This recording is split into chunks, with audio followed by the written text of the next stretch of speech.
ನಮಸ್ಕಾರ, ನೀವು ನೋಡ್ತಾ ಇದ್ದೀರಾ MCN ಮೀಡಿಯಾ ನ್ಯೂಸ್ ಪಾಡ್ಕಾಸ್ಟ್. ನಾನು ಚಂದ್ರಶೇಖರ್ ಯಲಬುರ್ತಿ.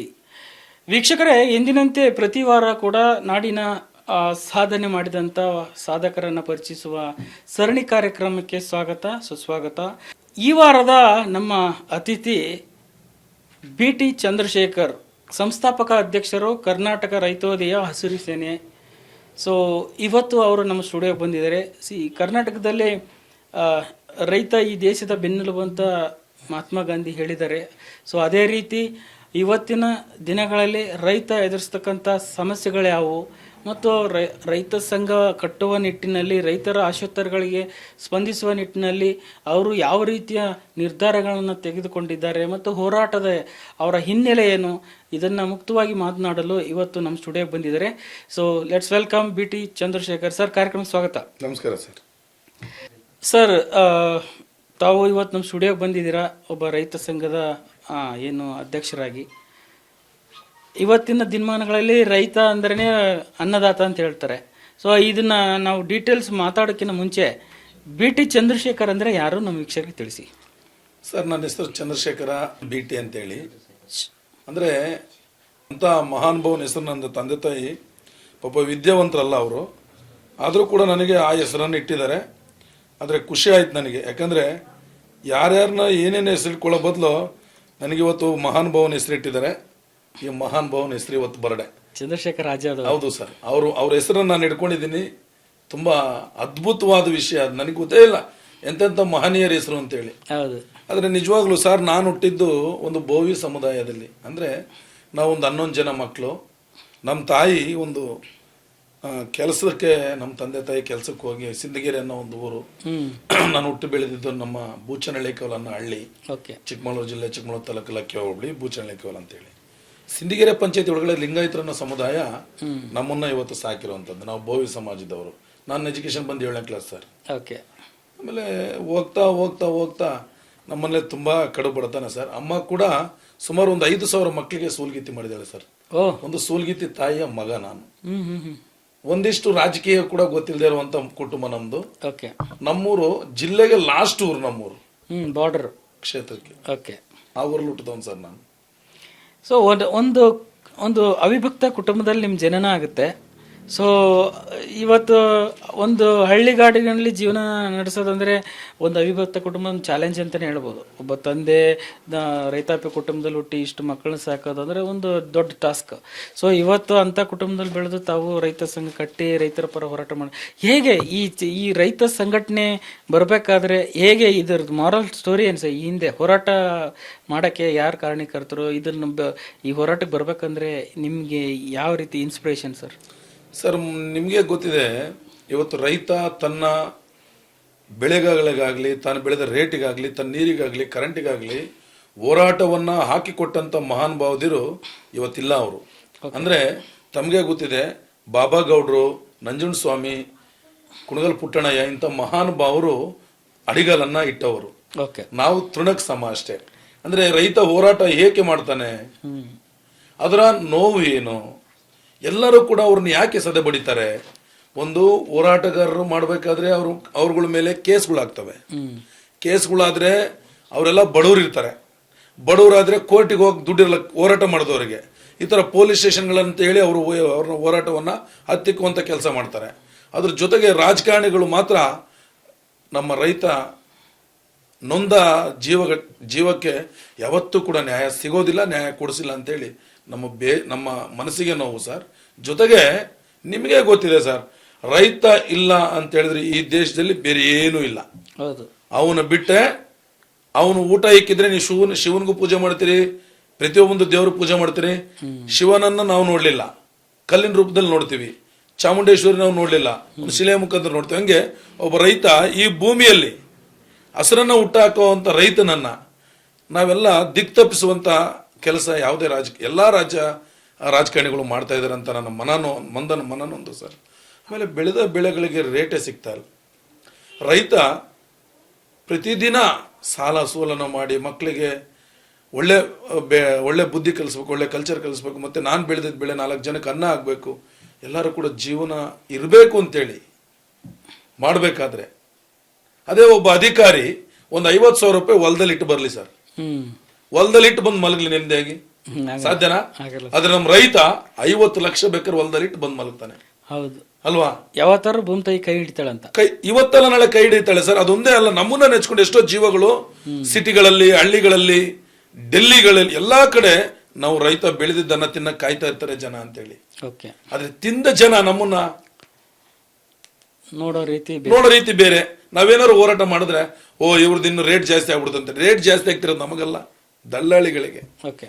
ದಲ್ಲಾಳಿಗಳು ರೇಟ್ ಜಾಸ್ತಿ ಮಾಡಿ ನಮಗೇನು ಕೊಡ್ತಲ್ಲ ಅನ್ನೋದು ಆ ಫೀಲ್ ಸರ್. ಆಮೇಲೆ ಇವತ್ತಿನ ಪ್ರಮುಖ ಸಮಸ್ಯೆಗಳು ರೈತರು ಏನು ಎದುರಿಸ್ತಾ ಇದ್ದಾರೆ? ತಾವೊಬ್ಬ ರೈತ ಮುಖಂಡರಾಗಿ ತಾವು ಈ ಮುಖಂಡ ಹಾಕಿನ ಮುಂಚಿತವಾಗಿ ರೈತರ ಮಗನಾಗ ಹುಟ್ಟಿದ್ದೀರಾ, ಬೆಳೆ ಬೆಳೆದಿದ್ದೀರಾ, ಉತ್ತಿದ್ದೀರಾ, ಜಮೀನಲ್ಲಿ ಕೆಲಸ ಮಾಡಿದ್ದೀರಾ. ಆದ್ರೆ ರೈತರಿಗೆ ಪ್ರಮುಖ ಸಮಸ್ಯೆಗಳು ಏನ್ ಎದುರಿಸ್ತಾ ಇದ್ದಾರೆ ಇವತ್ತಿನ ಒಂದು ಇದಕ್ಕೆ? ಸರ್ ಇವತ್ತು ನೋಡಿ, ಒಂದು ಕ್ಷೇತ್ರ ಹೇಳ್ಬಿಡ್ತೀನಿ ಸರ್, ಎಲ್ಲಾ ಕ್ಷೇತ್ರ ಇರ್ಲಿ. ನಾನೀಗ ಆಲ್ರೆಡಿ ಒಂದು 6 ತಿಂಗಳಾಯ್ತು ಸರ್ ಒಂದು ಕ್ಷೇತ್ರಕ್ಕೆ ಹೋಗಿ. ಗದಗ ಜಿಲ್ಲೆ ಶಿರಾಟಿ ಅನ್ನೋ ಒಂದು ಕ್ಷೇತ್ರ, SC ಕ್ಷೇತ್ರ ಸರ್. ಆ SC ಕ್ಷೇತ್ರಕ್ಕೆ ಸುತ್ತಮುತ್ತ ಪಕ್ಕದಲ್ಲಿ ಸರ್, ಅಲ್ಲಿ ಹೋಗ್ತಾರೆ ಹೊಳೆ, ಹೆಂಗೇ ಹೋದ್ರು ಒಂದು 25 ಕಿಲೋಮೀಟರ್ ನೀರಾವರಿಯನ್ನು ಹರಿಸಬಹುದು. ಅಂದ್ರೆ ಪಕ್ಕದಲ್ಲಿ ಹೋಗ್ತಿರುವಂತ ನದಿಯಿಂದ ನನ್ನ ತಾಲೂಕಿಗೆ ನೀರು ತಗೊಳಕ್ ಆಗ್ತಿಲ್ಲ ಅನ್ನೋ ಒಂದು ಬಾಧೆ. ಆದ್ರೆ ಅಲ್ಲಿರುವಂತ MLAಗಳು ಪಾಪ SC ಕ್ಷೇತ್ರದ MLAಗಳು ಹಾಗಿದ್ದಾರೆ, ಇಲ್ಲ ಅಂತ ನಾನು ಹೇಳೋದಿಲ್ಲ. ಆದ್ರೆ ಕಾಂಗ್ರೆಸ್ ಸರ್ಕಾರ ಈಗಿರೋದ್ರಿಂದ ಅಲ್ಲಿಗೆ ನೀರಾವರಿಗೋಸ್ಕರ, ನೀರಾವರಿ ಇದೆ, ನೀರಾವರಿ ಇಲ್ಲೂ ತರದ್ ಬೇಡ ಸರ್. ರೈತರು ಇವತ್ತು ನೀರಿಗೋಸ್ಕರ ನಾನಲ್ಲಿ ಪೂರ್ತಿ ಕ್ಷೇತ್ರವನ್ನು ಹುಡುಕಿದಾಗ ನೋಡುತ್ತೆ ನೀರಾವರಿಯನ್ನ ಭೂಮಿ ಕೇಳ್ತಾ ಇದೆ ಸರ್. ಯಾಕಂದ್ರೆ ಗೊಂಜಾಳ, ತೊಗರಿ, ಪ್ರತಿಯೊಂದು ಈರುಳ್ಳಿ, ಬೆಳ್ಳುಳ್ಳಿ ಎಲ್ಲ ಬೆಳೆಯುವಂತ, ಆ ಚಿನ್ನ ಬೆಳೆಯುವಂತ ಶಿರಟ್ಟಿ ಒಳಗಡೆ, ಮುಂಡ್ರಿಗಿ, ಶಿರಟ್ಟಿ, ಲಕ್ಷ್ಮೇಶ್ವರದ ಭಾಗದಲ್ಲಿ ಇವತ್ತು ಜೋಳಗಳಿಗೆ ನೀರಿಲ್ಲ ಸರ್. ನೀರಿಲ್ಲ ಅಂದ್ರೆ ಬೋರ್ಗಳು ಇಲ್ಲ. ದುಡ್ಡಿದ್ದವ್ರು ಬೋರ್ ಹಾಕ್ಸ್ಕೊಳ್ತಾರೆ, ದುಡ್ಡಿಲ್ದವರು ಏನು ಮಾಡಕ್ ಬರ್ತಿಲ್ಲ. ಅದಕ್ಕೆ ನೀರಿನ ಅಭಾವ ಜಾಸ್ತಿ ಇದೆ ಸರ್ ರೈತರಿಗೆ. ನಿಮಗೆ ಗೊತ್ತಿದೆ, ಬರಗಾಲ ಪೀಡಿತ ಪ್ರದೇಶವಾಗಿದೆ ಇಡೀ ರಾಜ್ಯದಲ್ಲಿ. ಜೊತೆಗೆ ಕರೆಂಟಿನ ಅಭಾವ ತುಂಬಾನೇ. ಈ ಮೆಸ್ಕಾಂ ಸಚಿವರುಗಳಾಗ್ಲಿ, ಇಲಾಖೆಯವರಾಗ್ಲಿ, ಯಾವುದಕ್ಕೆ ನಮ್ಮ ಇಂಡಸ್ಟ್ರಿಗೆ ಕೊಡುವಂತ ಕರೆಂಟ್ ಸ್ವಲ್ಪ ಕಡಿಮೆ ಮಾಡಿ 24 ಅವರ್ ಕರೆಂಟ್ ಒಳಗಡೆ ಕೇವಲ ಒಂದು 12 ಅವರ್ ಕರೆಂಟ್ ಅನ್ನ ರೈತನ ಕೊಟ್ರೆ ನೀವು ಸಾಲ ಮನ್ನಾ ಅವನು ಕೇಳೋದಿಲ್ಲ. ಜೊತೆಗೆ ಬೆಳೆದಂತ ಬೆಳೆಗೆ ಒಂದಷ್ಟು ರೇಟ್ ಅನ್ನ ಕೊಡಿ ಅಂತ ಹೇಳೋದು ನಮ್ಗೆ ಮೂಲ ಬೆಲೆ ಕೊಡಿ ಸರ್. ಯಾಕೆ ಇದನ್ನ ಕೇಳ್ತೀವಿ ಅಂದ್ರೆ, ಬಡ್ಡಿ ಸಾಲ ಮಾಡಿ ಬೆಳೆ ಮಾಡಿರ್ತೀವಿ, ಮಳೆ ರಾಯನೋ ಕೈ ಕೊಟ್ಟ, ಇಲ್ಲಿ KB ಅವರು ಕೈ ಕೊಡ್ತಾರೆ, ಮತ್ ಸಾಲ ಕೊಟ್ಟು ನಮ್ಮ ಮನೆಗೆ ಬಂದು ಕೂರ್ತಾನೆ. ಈಗ ಕೊಡ್ಲಿಲ್ಲ ಅಂದ್ರೆ ಇಸ್ಕೊಂಡಿದ್ಯಲ್ಲಪ್ಪ ಕೊಡು ಅಂತಾನೆ. ಕೊಡ್ಲಿಲ್ಲ ಅಂದ್ರೆ ಎಷ್ಟೋ ಜನ ರೈತರು ವಿಷ ಕುಡಿದಿರೋದುಂಟು, ನಿಮ್ಗೆಲ್ಲ ಗೊತ್ತಿದೆ. ಆಸ್ತಿನೂ ಮಾರಬೇಕಾಗತ್ತೆ. ಇರೋದ್ 2 ಎಕರೆ ಆಸ್ತಿಲಿ ಬಡ್ಡಿ ಸಾಲ ಮಾಡಿ ಏನೋ ಬೆಳೆ ರೇಟ್ ಸಿಗುತ್ತೆ ಅಂತ ಹೇಳಿ ನಾವು ಮಾಡಿ ಇಷ್ಟೆಲ್ಲ ನೋವು ಪಡ್ತಿದ್ದಾನ ರೈತ. ಅವನಿಗೆ ಸಾಲ ಮನ್ನಾ ಮಾಡ್ತೀವಿ ಅಂತ ಹೇಳಿದ್ಮೇಲೆ ನೀವು ನಿಗದಿತವಾಗಿ 1 ಲಕ್ಷ ಇತ್ತ, 10 ಲಕ್ಷ ಇತ್ತ, ಯಾರ ಹರ ಅವ್ರನ್ನ ನಿಗದಿತವಾಗಿ ಬೆಲೆ ಸಾಲ ಮನ್ನಾ ಮಾಡ್ಬಿಡಿ. ಮೂಗಿಗೆ ತುಪ್ಪ 1,000 ಕೆಲಸ ಯಾಕೆ ಮಾಡ್ತೀರಿ?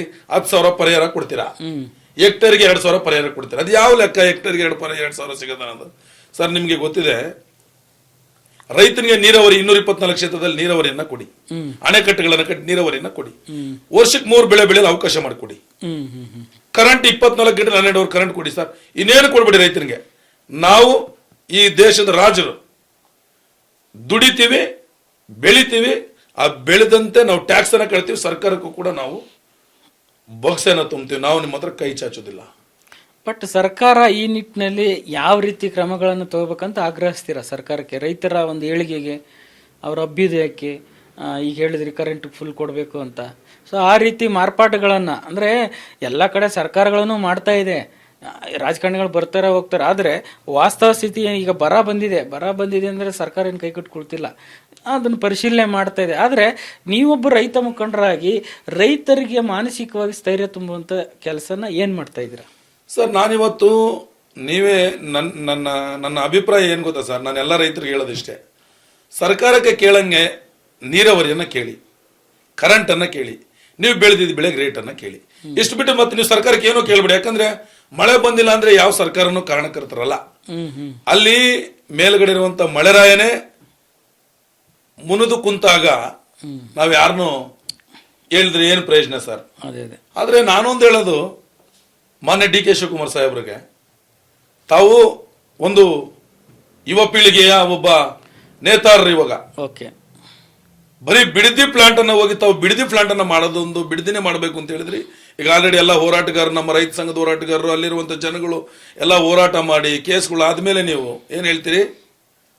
ಈಗ ಯಾರು ಕೊಡ್ತಾರ ಅವ್ರದಷ್ಟೇ ಇಸ್ಕೊಳ್ತೀವಿ, ಬಾಕಿದ್ ನಾವು ಅವ್ರು ಕೊಟ್ರೆ ಇಸ್ಕೊಳ್ತೀವಿ, ಇಲ್ಲಾಂದ್ರೆ ಇದೇ ಮಾತನ್ನ ಮುಂಚೆನೆ ಹೇಳ್ಬೋದಿತ್ತಲ್ಲ ತಾವು. ಅಲ್ಲ, ಒಂದು ಕಡೆ ರೈತರ ಜಮೀನು ಫಲವತ್ತತೆ ತಗೊಳ್ಳೋದು ತಪ್ಪು ಅನ್ಸಿದಾದ್ರೆ ಮತ್ತೆ ನಮ್ಮ ದೇಶ ಸಿಂಗಾಪುರ ಆಗಬೇಕು, ಮಲೇಷ್ಯಾ ಆಗಬೇಕು ಅನ್ನೋ ಇನ್ನೊಂದು ಕಡೆ ಒತ್ತಡ. ಈ ಎರಡರ ಮಧ್ಯೆ ರಾಜಕಾರಣಿಗಳು ಸಿಕ್ಕೊಂಡು ಒದ್ದಾಡ್ತಾ ಇದ್ದಾರೆ. ನಿಮ್ಮ ಮಕ್ಕಳು ಭವಿಷ್ಯ ಬೇಡವಾ, ಇಂಜಿನಿಯರ್ ಆಗಬೇಡ್ವಾ, ಅಥವಾ ನೀವು ಒಂದು ಒಳ್ಳೆ ಜೀವನ ನಡೆಸೋದು ಬೇಡವಾ? ಸರ್ ಹೌದು, ಓಕೆ ಸರ್, ಒಳ್ಳೆ ಜೀವನ ನಡೆಸೋಣ. ಯಾಕೆ ಬೆಂಗಳೂರೆಲ್ಲ ಯಾಕೆ ಮಾಡ್ಬೇಕು ಸರ್? ಬೆಂಗಳೂರು ಬಿಟ್ರೆ ಬೇರೆ ಕೆಲಸ ಬೇರೆ ಇಲ್ವಾ? ತುಮಕೂರು ಇಲ್ವಾ? ದಾವಣಗೆರೆ ಇಲ್ವಾ? ಚಿತ್ರದುರ್ಗ ಇಲ್ವಾ? ಹಾವೇರಿ ಇಲ್ವಾ? ಧಾರವಾಡ ಇಲ್ವಾ? ಬೆಳಗಾವಿ ಇಲ್ವಾ? ಉತ್ತರ ಕರ್ನಾಟಕ ಇಲ್ವಾ? ರಾಯಚೂರು, ಬಳ್ಳಾರಿ, ಯಾದಗಿರಿ, ಗುಲ್ಬರ್ಗ, ಬೀದರ್, ಗದಗ್, ಕೊಪ್ಪಳ, ಬಾಗಲಕೋಟೆ ಯಾಕಿಲ್ವಾ ಸರ್? ಜಿಲ್ಲೆಗಳಿಲ್ವಾ ಸರ್? ನೀವಂತ ಅಭಿವೃದ್ಧಿ ಮಾಡಂಗಿದ್ರೆ ಬನ್ನಿ ಸರ್, ಗದಗ್ ಆ ಕಡೆ ಬನ್ನಿ ಸರ್, ಜಮೀನುಗಳು ನಾವೇ ಕೊಡಿಸ್ತೀವಿ. ಈ ಸಿಂಗಾಪುರ ಅಲ್ಲಿ ಮಾಡಿ ಸರ್, ಆರಾಮಾಗಿ ಮಾಡ್ಬೋದು. ಬಟ್ ನೀವು ಬೇರೆ ಕಡೆ ಹೇಳ್ತೀರಾ. ಈಗ ಲೇಟೆಸ್ಟ್ ಎಕ್ಸಾಂಪಲ್ ನೀವು ಹೇಳೋದಕ್ಕೆ ಬರ್ತೀನಿ. ಕೊಪ್ಪಳದಲ್ಲಿ ಬಲ್ದೋಟ ಮಾಡಿ ಎಷ್ಟೋ ಜನ ಕೆಲಸ ಕೊಟ್ಟರು. ಈಗ ಅದೇ ನಿಮ್ಮ ರೈತರ ಅಲ್ಲಿ ಹಟಾವೋ ಬಲ್ದೋಟ ಹಟಾವೋ ಅಂತ ನಾವು ಕೇಳ್ತಿರೋದು, ನಮ್ಮನ್ನ ಹಾಳು ಮಾಡುವಂತ ಕಂಪನಿಗಳು ಬೇಡ, ನಮ್ಮನ್ನ ಹಾಳು ಮಾಡುವಂತ ಕಂಪನಿಗಳು ಬೇಡ ಸರ್. ಅದೊಂದು ಬಿಟ್ರೆ ಬೇರೆ ಕಂಪನಿಗಳು ಇಲ್ವಾ ಸರ್? ಅಲ್ಲ, ಹೇಗೆ ಅದನ್ನ ಸೆಕ್ರಿಗೇಟ್ ಹೆಂಗ್ ಮಾಡ್ತೀರಿ? ಒಳ್ಳೇದು ಕೆಟ್ಟದ್ದು ಸರ್ ನಾವೇನ್ ಹೇಳ್ತಿದೀವಿ ಅಂದ್ರೆ, ಸರ್ ಬಯೋಡೇಟಾನು ನಮ್ಗೆ ಅವಶ್ಯಕತೆ ಇದೆ, ಇಲ್ಲ ಅಂತ ನಾವ್ ಹೇಳ್ತಿಲ್ಲ. ಅದನ್ನ ಯಾವ ತರ ಉಪಯೋಗಿಸ್ಬೇಕನ್ನೋದು ನಿಮಗ್ ಬಿಟ್ಟಿದ್ದು, ಯಾವ ತರ ರೂಪಿಸ್ಬೇಕನ್ನೋದು ನಿಮಗ್ ಬಿಟ್ಟಿದ್ದು. ಯಾಕೆ ಇವತ್ತು ರೈತರು ಬೇಡ ಅಂತಿದಾರೆ ಅಂದ್ರೆ, ಅದರಿಂದ ನೀವೇ ಹೇಳ್ತಾ, ಸರ್ಕಾರನೇ ಮತ್ತೆ ಕೇಂದ್ರ ಸರ್ಕಾರ ಹೇಳ್ತಾ ಇದೆಯಲ್ಲ, ಏನಂತ ರಾಸಾಯನಿಕ ಗೊಬ್ಬರವನ್ನ ನೀವೇ ವೈಯಕ್ತಿಕವಾಗಿ ತಯಾರಿ ಮಾಡಿ ಭೂಮಿಗಳಿಗೆ ಹಾಕಿ, ಈ ಗೌರ್ಮೆಂಟ್ ಗೊಬ್ಬರಗಳನ್ನ ನೀವು ಹಾಕಬೇಡಿ ಅಂತೇಳಿ ತಾವು ಹೇಳಿದ್ಮೇಲೆ, ಮತ್ತೆ ನೀವು ಹೇಳಿದ್ಮೇಲೆ ನಮಗೂ ಅದು ಉಪಯುಕ್ತವಲ್ಲ. ಈಗ ನಮ್ಮ ಅಪ್ಪ ಅಮ್ಮರು ಬೆಳೀತಿದ್ರು ಸರ್, ಒಂದ್ಸಲ ನಾವು ಗೊತ್ತಿದೆ, ಹೊಲಕ್ಕೆ ಒಗ್ಗನ್ನು ಹಾಕ್ಬಿಟ್ಟು ಟೊಮೆಟೊ ಇದನ್ನ ತಿಪ್ಪೆ ಮೇಲೆ ಒಗ್ಗನ್ನು ಹಾಕ್ಬಿಟ್ಟು ತಗೊಂಡೋಗಿ ನಾಟಿ ಮಾಡ್ತಿದ್ರು. ಅವತ್ತು ಎಕರೆಗೆ ಒಂದು 50ರಿಂದ 100 ಪ್ಯಾಕೆಟ್ ಟೊಮೆಟೊ ಬರೋದು, ಒಂದು 100 ಪ್ಯಾಕೆಟ್ ಒಂದು 1000-2000 ಕೆಜಿ ಮೆಣಸಿನ್ಕಾಯಿ ಬರೋದು. ಇವತ್ತೆಷ್ಟು ಬರ್ತಾ ಇದೆ ಸರ್? ಇವತ್ತು ಆರ್ಗಾನಿಕ್ ಎಲ್ಲಿದೆ? ಆರ್ಗಾನಿಕ್ ಇಲ್ಲ, ಕೆಮಿಕಲ್ ಇರೋದ್ರಿಂದ ಏನಾಗುತ್ತೆ ಸರ್? ಈಗ ನೋಡಿ, ಜೋಳಕ್ಕೆ ಗೊಬ್ಬರ ಕೇಳಿದ್ರೆ ಯೂರಿಯಾ ಸಿಗೋದಿಲ್ಲ. ಗೊಬ್ಬರದ ಅಂಗಡಿಗಳು ಹೇಗಾಗಿದೆ ಅಂದ್ರೆ, ಇವತ್ತು ರಾಜಕಾರಣಿಗಳಾದ್ರೂ ಪರವಾಗಿಲ್ಲ, ಈ ಗೊಬ್ಬರದ ಅಂಗಡಿಗಳಿಗೆ ಯಾವ್ದಕ್ಕೂ ಬೇಡಂಗ ಆಗ್ಬಿಟ್ಟಿದ್ದಾರೆ ಸರ್. 200 ರೂಪಾಯಿ ಇದ್ದು ಗೊಬ್ಬರ, ಅದ್ರ ಜೊತೆಗೆ ಟೈಅಪ್ ಮಾಡ್ತಾರೆ ಅದನ್ನ, ಬೇರೆ ಏನೋ ಕೆಮಿಕಲ್ ತಗೊಳ್ಳಿ ಅಂತೇಳಿ 700-800 ರೂಪಾಯಿ ಕೊಟ್ಟು ತಗೊಂಡ್ಬೇಕಿಲ್ಲ ಅಂದ್ರೆ ಗೊಬ್ಬರ ಕೊಡೋದಿಲ್ಲ ಅವರು. ಸರ್ ನಾನು ಹೇಳೋದು ಕೃಷಿ ಸಚಿವರಿಗೆ ಹೇಳ್ತೀನಿ, ಅಲ್ಲ ರೀ, ನೀವೆಲ್ಲ ಕೃಷಿ ಸಚಿವರು ಆಗಿರ್ತೀರಲ್ಲ, ರೈತ ಬೆಳಿತಾನೆ, ಅವ್ನಿಗೆ ಗೊಬ್ಬರ ಅವಶ್ಯಕತೆ ಇದೆ ಅಂತ ನಿಮ್ಗೆಲ್ಲ ಗೊತ್ತಿದ್ದು, ನೀವು ಅದ್ರ ಬಗ್ಗೆ ಕಾಳಜಿ ವಹಿಸಿ. ನಿಮ್ಮ ಡಿಪಾರ್ಟ್ಮೆಂಟ್ ಅಲ್ಲಿ ನಿಮ್ಮ ಏನ್ ಕೃಷಿ ಇಲಾಖೆ ಇರುತ್ತೆ ಅಲ್ಲಿ ಗೊಬ್ಬರಗಳನ್ನ ಸ್ಟಾಕ್ ಯಾಕೆ ಮಾಡಬಾರ್ದು? ನೀವು ವರ್ಷವಿಡೀ ಅದೇ ಕೆಲಸ ಮಾಡ್ತೀರಲ್ಲ, ಯಾಕೆ ಸ್ಟಾಕ್ ಮಾಡಕ್ ಆಗೋದಿಲ್ಲ ನಿಮ್ ಕೈಲಿ? ನೀವು ಪರಿಹಾರ ರೂಪ ಕೊಡಬೇಕು, ಜನಗಳನ್ನ ತಿರುಗಿಸ್ಬೇಕು.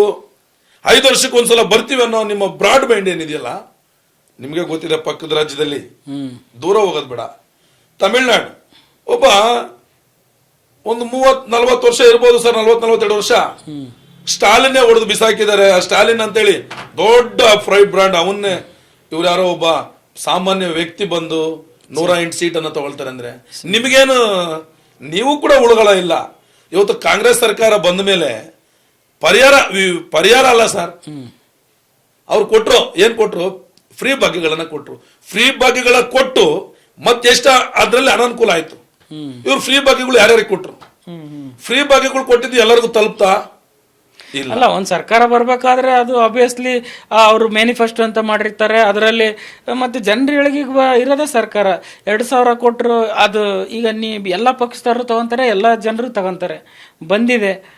ಈಗ ಅದನ್ನ ವಿರೋಧ ಪಕ್ಷರಾಗಿರ್ಬೋದು, ಈಗ ನೀವು ವಿರೋಧ ಮಾಡ್ತಾರೆ, ಯಾಕೆ ಆ ರೀತಿ? ನಾನು ವಿರೋಧ ಯಾರಿಗೋಸ್ಕರ ಗೊತ್ತಾ ಸರ್? ಸರ್ಕಾರದ ವಿರುದ್ಧ, ಈ ಕಾನೂನು ವಿರುದ್ಧ ನಾನು ಇವತ್ತು ಕೂಡ ಹೆಮ್ಮೆಯಿಂದ ಹೇಳ್ಕೊಳ್ತೀನಿ ಸರ್, ಇವ್ರು ಮಾಡಿರೋ ತಪ್ಪು ಸರ್. ಯಾಕೆ ಅದನ್ನ ಹೇಳ್ತೀರಿ ಸರ್?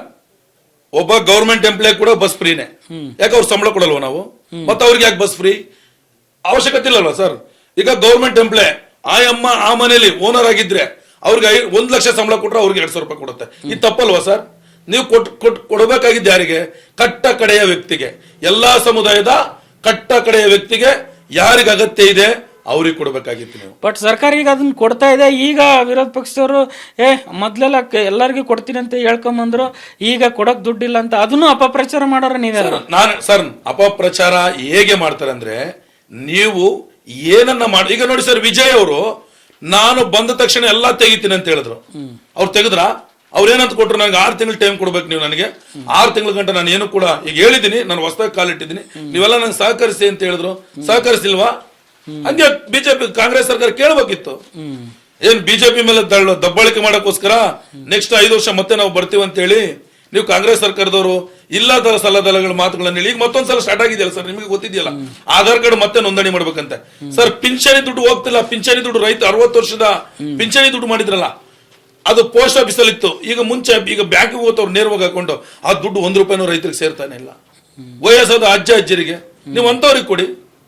ಅದ್ರ ಬದಲು ಒಂದು ಐಡಿಯಾ ಮಾಡಿ ಸರ್, ಫ್ರೀ ಬಗ್ಗೆ ಅಂತ ಮಾಡಿದ್ರಿ, ಓಕೆ, ಎಲ್ಲರಿಗೂ ಹೆಣ್ಮಕ್ಳಿಗೆ ತಾನೆ 10 ಲಕ್ಷ ವೆಚ್ಚದಲ್ಲಿ ಒಂದು ಮನೆಯನ್ನ ಕೊಡಿ, ಫ್ರೀ. ನಿಮ್ಗೆ ತಾಕತ್ತಿದ್ರೆ ಕೆಲಸ ಮಾಡಿ. ಗೌರ್ಮೆಂಟ್ ಶಾಲೆಯಲ್ಲಿ ಓದುವಂತ ಪ್ರತಿಯೊಬ್ಬ ಮಕ್ಕಳಿಗೆ ಎಲ್ಲಾ ಫ್ರೀ ಇರುತ್ತೆ. ಯಾರು ಗೌರ್ಮೆಂಟ್ ಸ್ಕೂಲಲ್ಲಿ ಓದ್ತಾರ ಅವ್ರಿಗೆ ನಾವು 10 ಲಕ್ಷ ವೆಚ್ಚದಲ್ಲಿ 10 ಲಕ್ಷ ಅಂತೀನಿ,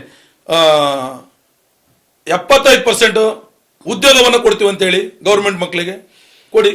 ಯಾಕೆ ಕೊಡೋದಿಲ್ಲ ನೀವು? ಅಲ್ಲ, ಇದೆಲ್ಲ ನೋಡಿದ್ರೆ ನೀವು ಹೇಳೋದು ನೋಡಿದ್ರೆ ಒಂದ್ ಕಡೆ ರೈತ ಮುಖಂಡ ಅಂತೀರ, ಇನ್ನೊಂದು ಕಡೆ ಕಾಂಗ್ರೆಸ್ ಮೇಲೆ ಆರೋಪ ಮಾಡೋದು ನೋಡಿದ್ರೆ ಎಲ್ಲೋ ಒಂದ್ ಕಡೆ ರಾಜಕೀಯ ಪ್ರಭಾವಕ್ಕೆ ಒಳಗಾಗಿದೆ ಅನ್ಸ್ತಲ್ವಾ ಸರ್?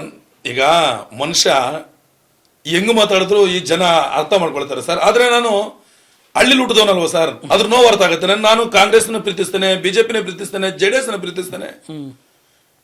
ಹಂಗಂತ ಹೇಳ್ಬಿಟ್ಟು ನಾನು ಯಾವ ಪಕ್ಷ ಹೆಸರು ಹೇಳಕ್ ನಾನು ರೆಡಿ ಇಲ್ಲ ಸರ್. ಯಾಕಂದ್ರೆ ನಾನು ಎಲ್ಲಾ ಪಕ್ಷಕ್ಕೆ ಚಾಟಿಯನ್ನ ಬೀಸೋನು. ನಾನು ಎಲ್ಲಾ ಪಕ್ಷಕ್ಕೆ ಚಾಟಿಯನ್ನ ಬೀಸೋನು. ಅಧಿಕಾರಿಗಳು ನ್ಯಾಯವಾಗಿ ಕೆಲಸ ನಮ್ಮ ರಾಜ್ಯದಲ್ಲಿ ಮಾಡಿದ್ದಿದ್ರೆ, ಅಧಿಕಾರಿ ವರ್ಗದವರು ಇವತ್ತು ಈ ಕೆಲಸ ಇರ್ತಿರ್ಲಿಲ್ಲ ಸರ್. ಯಾಕಂದ್ರೆ ನೀವು ನೋಡಿ, ಒಬ್ಬ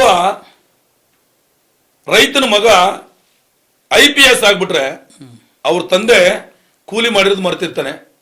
ಅವ್ರ ತಂದೆ ಜೋಳಕ್ಕೆ ಗೊಬ್ಬರ ಹಾಕ್ಬೇಕಾದ್ರೆ ಸಾಲ ತಂದಿರೋದು ಮರ್ತಿರ್ತಾನೆ. ಅವ್ರ ತಂದೆ ಜೋಳಕ್ಕೆ ಎಣ್ಣೆ ಹೊಡಿಬೇಕಾದ್ರೆ ರೊಕ್ಕ ಸಾಲ ಮಾಡಿ ತಂದಿರ್ತಾನೆ, ಅದು ಮರ್ತಿರ್ತಾನೆ. ಸಾಲ ಮಾಡಿ ಅವ್ರಿಗೆ ಓದಿಸಿರ್ತಾನೆ, ಅದು ಮರ್ತಿರ್ತಾನೆ. ಅವ್ನ IPS ಆದ ತಕ್ಷಣ ಅವನ ರೇಂಜೇ ಬೇರೆ ಇರುತ್ತೆ. ಆದ್ರೆ ನಾನು ಎಲ್ಲರಿಗೂ ಹೇಳ್ತಿಲ್ಲ, ಇದಾರೆ ಒಳ್ಳೆಯವರಿಲ್ಲ ಅಂತ ಹೇಳ್ತಿಲ್ಲ ಸರ್ ನಾನು.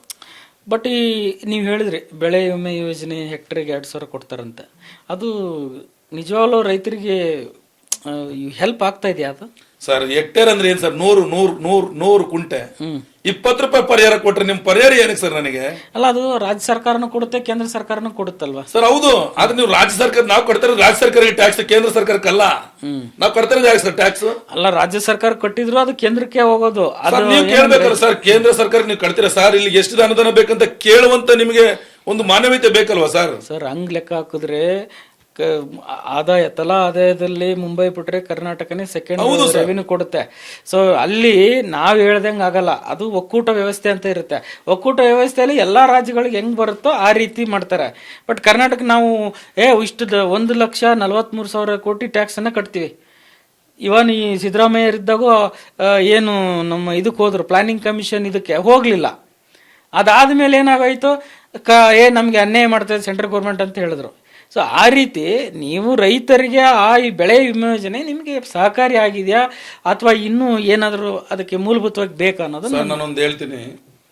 ನೀವು ಪರಿಹಾರ ಅಂತ ಘೋಷಣೆ ಮಾಡಿದ್ರೆ ಒಂದು ಎಕರೆಗೆ ಹೆಕ್ಟರ್ಗಲ್ಲ, ಎಕರೆಗೆ 10,000 ಪರಿಹಾರವನ್ನ ಘೋಷಣೆ ಮಾಡಿ.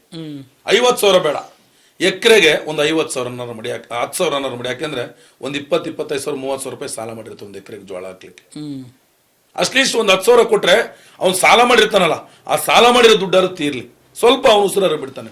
ನೀವು ಕೂಡ 2,000 ರೂಪಾಯಿ ನಮಗೆ ಸಂಬಂಧ ಇಲ್ಲ, ಬೆಳೆ ಪರಿಹಾರ ಕೊಡಕ್ ಹೋಗ್ಬೇಡಿ. ಒಂದು ಐಡಿಯಾ ಮಾಡಿ, ನಮಗೆ ಯಾವುದು ಪರಿಹಾರ ಕೊಡ್ಬೇಡ್ರಿ, 224 ಲಕ್ಷದ ನೀರಾವರಿಯನ್ನ ಕೊಡಿ, ಕರೆಂಟ್ ಅನ್ನ ಕೊಡಿ, ನಾವು ಬೆಳೆಗೆ ರೇಟ್ ಕೊಡಿ, ನೀವೇನು ಕೊಡ್ಬೇಡಿ, ನಾವೇ ನಿಮಗೆ ಕೊಡ್ತೀವಿ.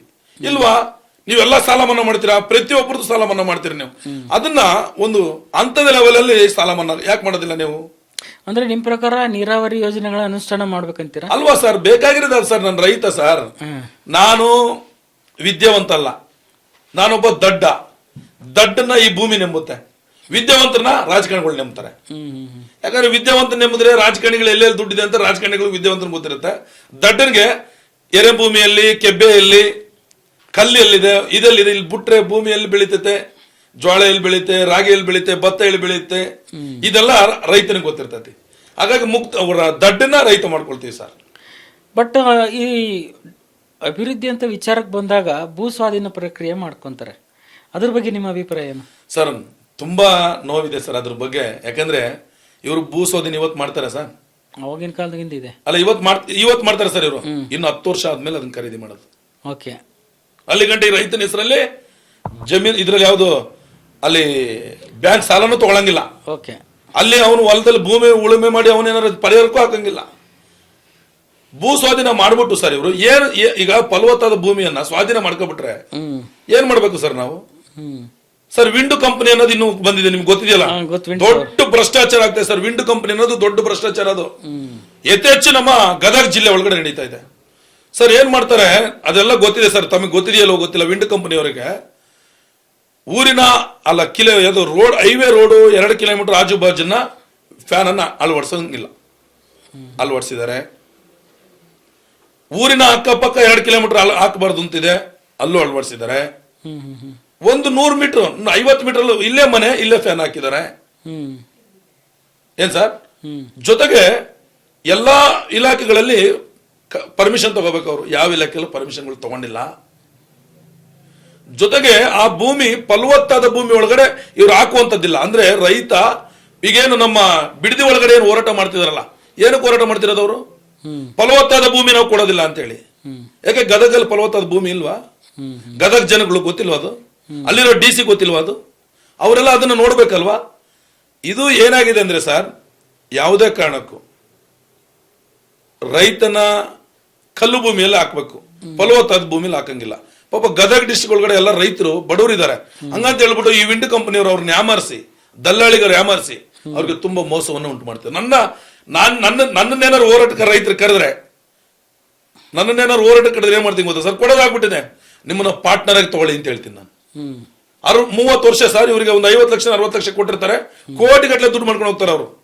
ಏನ್ ಸರ್, ಒಂದು ರೌಂಡ್ ಬಂದ್ರೆ 86 ರೂಪಾಯಿ ಅಂತೆ, ಒಂದು ರೌಂಡ್ ತಿರುಗಿದ್ರೆ 86 ರೂಪಾಯಿ ಅಂತ. ಅದು ಸಾವಿರಾರು ರೌಂಡ್ ತಿರುಗುತ್ತೆ ಒಂದ್ ದಿನಕ್ಕೆ. ಅದು ಇವ್ರು ಕೂಡ 50-60 ಲಕ್ಷ ರೂಪಾಯಿ ಯಾವ ಲೆಕ್ಕ? ಈ 60 ಅವರು ಇಷ್ಟು ವರ್ಷ ಅಂತ ಇದು ಮಾಡ್ಕೊಂಡ್ರೆ ಅಗ್ರಿಮೆಂಟ್ ಮಾಡ್ಬಿಡ್ತಾರೆ ಸರ್. 1 ಎಕರೆ ಖರೀದಿ, ಇನ್ನು 1 7-10 ಎಕರೆ ಲೀಸು. ಅಂದ್ರೆ ನನ್ನ ಉದ್ದೇಶ ಏನಂದ್ರೆ, ಕೊಟ್ರೆ ನೀವು ಅವನ್ನ ಪಾರ್ಟ್ನರ್ ಆಗಿ ತಗೊಳ್ಳಿ. ರೈತನನ್ನ ಪಾರ್ಟ್ನರ್ ತಗೊಂಡು ರೈತನ ಜೀವನಾಡಿ ಭೂಮಿ, ರೈತನ ಜೀವನಾಡಿನೇ ನೀವು ಕಿತ್ಕೊಬಿಟ್ಟು ಅವ್ನ ಉಸಿರಾಟನೇ ಇಲ್ಲಿ ನಿಲ್ಸ್ಬಿಟ್ಟು, ಏನೋ ಆಸೆ ಇತ್ತು ಮಕ್ಳ ಮದುವೆಗೋ ಮನೆ ಕಟ್ಟಕೋ ಏನೋ ಒಂದು ಆಸೆಯನ್ನ ನೀವು ತೋರಿಸ್ಬಿಟ್ಟು ಅವ್ರನ್ನ ಜಮೀನನ್ನ ಕಿತ್ಕೊಬಿಡ್ತೀರಲ್ಲ.